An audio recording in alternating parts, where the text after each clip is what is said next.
Jā.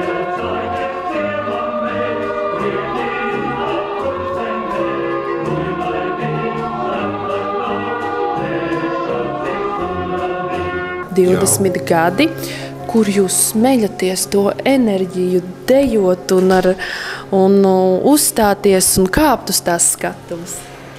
Nu, Elita mums saka, dejot ir laime, un tam laikam var ticēt.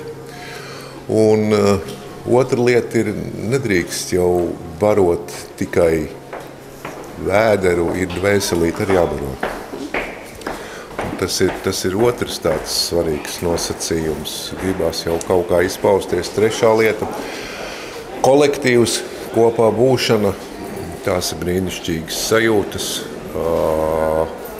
kad tu noliec visas nedēļas rūpes malā un tu atnāc uz deju kolektīvu. Tev ir citas rūpes, pavisam cits piegājiens lietām, cits skatījums uz tām. Un tā ir tāda ļoti pozitīva, relaksējoši, milzīgi atslodzi no ikdienas rūpēm.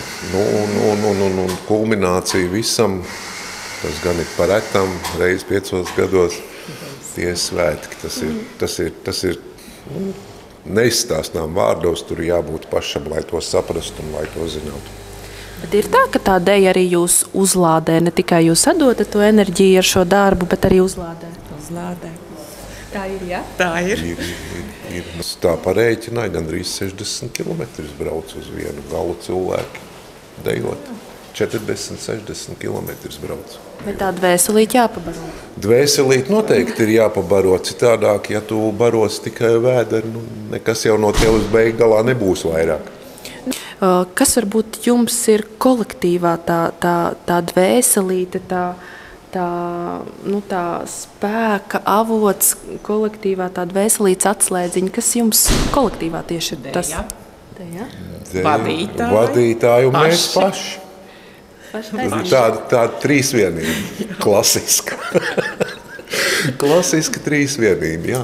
Dejot ir laime. Dejot ir laime, kā mums vadītāja Elita saka, jā. Tā ir diagnoze. Tā ir diagnoze, tieši tā. Vajag izmēģināt. Vajag izmēģināt, tieši tā.